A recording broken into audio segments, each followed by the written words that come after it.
Hey, this is Thrand. Hail, this is Eldgrim. And as you can see, we're back doing another review of DDO. They have a whole new region. It's the Forgotten Realms, which comes from Ed Greenwood. And so it's a whole new region. It's new to us. We haven't even played it yet. We've been gone from the game for a while, isn't that right? Correct. And it seems to be 15th level and up. I haven't seen anything lower than 15th level. It starts off normal at 15. There's also epic and hard, different settings. Yeah, right. And there's a lot of variation in creatures, as we see here with these like moss type monsters or vegetation monsters. Oh yeah, and I believe there's some kind of zombies in there as well, but as you found out, they weren't actual zombies. Right. I found that out because I couldn't turn undead with my cleric. I couldn't use my radiant servant to deal damage. Had to do with the plants. Right. And that's really interesting about this game too, is the variation in creatures makes you change up your strategies a lot. So that translates itself into your gear. It translates into the way you create your characters. And there's so much variation in the game with the characters too. We can play rogues, we can play barbarians, we can play fighters, tanks, healers.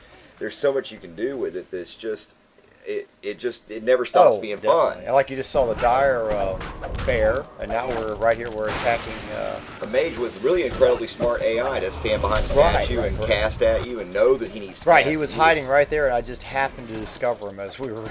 Right, yes. I didn't know where the firewall was coming from. Well, here's what we were talking about with gear. I've got my gear inventory open, and each of these things has different special abilities. Like my armor, for example, allows me to do fire damage when I'm struck. My shield allows me to do electrical damage when I'm struck. Very Diablo-like in some ways. Yeah, exactly. And not only that, but you have different damage absorption on armor. You have different buffs to your stat abilities, like strength. Correct, like they have hammer block that would stop like mace-type weapons. Right. Or in my case, I want things that increase my spells, like give me more mana. I want things that increase how much I heal for, which would be on my scepter. I also like to have things that increase my wisdom, that increase my constitution, and of course, correct. And on a charisma warrior, is so important. You want constitution on almost every character in this game. And on a warrior, you're going to want strength, dex for armor. If you can't wear heavy armors, like in your case as a bard, you don't wear a lot of heavy armor. Yes, I wear a +5 mithril full plate, and believe it or not, it counts as, I believe, light armor or medium armor. Right. There's light, medium, and heavy. Right. You can't wear over medium. And in your case with mithril, just like in the old rules of D&D, mithril's a lot lighter than any other metal in the game, so you still get to tumble and do all your other action abilities, and you aren't fatigued. Because I'm 2 levels of fighter, and the rest is all barbarian. Barbarian, yes. So I have berserking rage and everything, so I have to have different kind of armor. Right, you have to activate all my abilities. Correctly. Right, yeah. Otherwise, you can't even activate them. Correct. Right, where I can wear really heavy armors, but I can't fight very well, and I have to rely on spells to protect myself and the rest of the party, cast buffs on y'all. And as you can see, I have my whole spell list. A lot of these are the traditional spells that we're familiar with. Some of these are the newer ones in the game. You have a lot of skills that you can choose from. Jump is very important in this game. Tumbling, what else is there? Sprinting. Swim. You have to be able to swim. The lower your score are in these things, the worse it is. In my case, I can't even hardly jump. Correct, yeah. Where, you can jump much higher than I can. Well, because it's based on strength, yeah. Right, where my stuff is all based on wisdom and charisma. And, of course, you also get special class abilities, as you see I'm pointing out here. All mine are based in healing and divine abilities, where yours would be very different. Yours would be all attack-based. They'd be attack-based, increase how much strength and power I get when I enrage, and so on. Right, and of course here we are getting ready to go into a Give me my abilities with my dual wielding that I'm using 2 Kopeshes here, which are the best at critting for one-handers. Yeah, it's like a ×3 crit. And I'm using a limb chopper, which is very much like the old Sword of Sharpness on a crit, or a 19 or a 20. It actually, instead of lobbing something off in the game, it reduces their movement speed and their attack speed by 50%. And it also does, the one I've got is a special drop that actually does constitution damage. Right. And I'm using a Seeker with that one, since it's a +5 weapon of +10, which increases my chance to crit. Makes it easier to crit. These large numbers. Those large numbers, yeah. I get an extra +10 to damage that gets figured into that multiplier ×3. And if I'm enraged, believe it or not, I get an extra ×2, I believe, on damage. Yeah, exactly. But when I berserk out, pretty much. Right, and of course, my buffs help you a lot. Any buffs help, whether it's mage buffs or cleric buffs. They have different ones. But in this case, all of mine are divine buffs, and they help increase your ability to hit these guys. Obviously, because some of them are clerics, can cast heals on themselves. They can do magical damage to you, so I can protect you with those spells.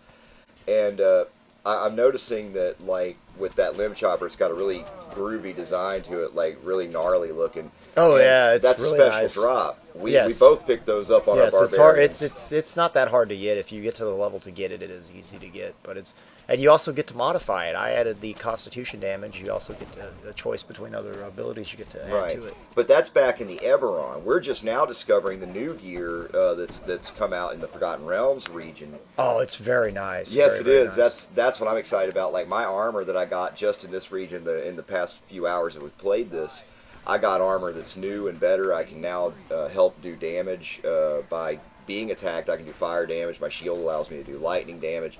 And as you can see here, I can still cast spells to help you by summoning like this Jinn or throwing those blade barriers. Those are awesome. They're helpful. You can draw things into them. And that's what's great about the AIs. Even though it's very smart, it's also very kind of dumb. It'll follow you into that. If you pull aggro. In my case, I'm pulling aggro From healing. From healing, right? Because my heals are so aggressive. That was a big crit there. Oh yeah, 197. That's sweet. 197. Okay. Yeah, it was. Yeah, I mean, you're doing great. And what's good about this in our case was we're going here as a team. I can switch to having spells where I can help attack, but at the same time I can still heal us and get us through this quest because we're actually not. Well, you're a little low level for this. I think we're doing this at like a level 17 difficulty, Right. And I think you're a level or two low. And I'd like to add that weapons are important in this game. Like you can change from blades to bludgeoning for, let's say, skeletons. Although we're not fighting skeletons here, I'm using edged weapons, which is my specialty. But also, what I'd like to explain is we have different types of blades in the game. They have Vorpal blades, Right. Just like in D&D. We're on a 20, it's a heads off. So if the mob has low health, it'll instantly kill them if they don't make their save They or have do disruptors. extra damage. They have disruptors. They do just the same as Vorpal, only against on undead. Correct. Right.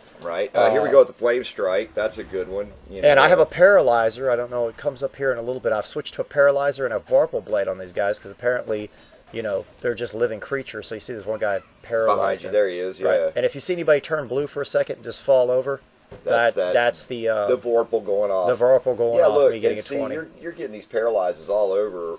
I which can see them. helps keep you alive. Well, yeah, it helps me too because then I don't have to work as hard to heal you. Correct. And it keeps them from attacking or doing anything. They're pretty much stationary.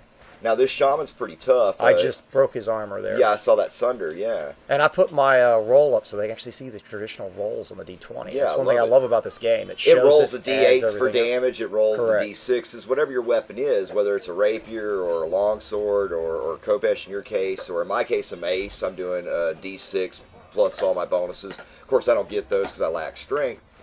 But I'm noticing, like here, I'm going to drag some into you. There's those big paralyzers. That's from your Yeah, cleave. it was a cleave. I threw a cleave with my main hand weapon, which happens to be a paralyzer, and just froze everything in place for a while there. Yep, there's that shaman healing Until himself. they made their save to get out. Right, and of course, you wipe him out. We move on to the into the quest, as indicated by the DM. I love the DM voiceovers. Definitely. It's like being in the actual game. Yeah, it really it's is. a great game. I like the Forgotten Realms region. I want to explore more areas. No But doubt. we're doing it for the first time. We figured we'd do it with y'all. Let y'all experience it. Because we just did a DDO review. And But that's I'm something applied we're to Lenny familiar Page, with. so- This is something we've never even seen yet, and I'm loving it. And if you haven't played this game before, or if you played in the past and left it, definitely come in and play. it's changed a lot. It has It's changed and a lot, it's but a it's lot for more, the better. in my Really, opinion. it's fun. I'm enjoying it, and I hope to see all of y'all in there. And hit us up. We'll game with you. It's awesome. Be sure and subscribe and to our YouTube channel. And Like us on Facebook. Like us on Facebook, and if you can help us on Patreon, that would be great. Yeah, definitely. Oh, and look forward to our new episode that'll be coming out this Wednesday on Zombie Go Boom. Speaking of zombies. Right on.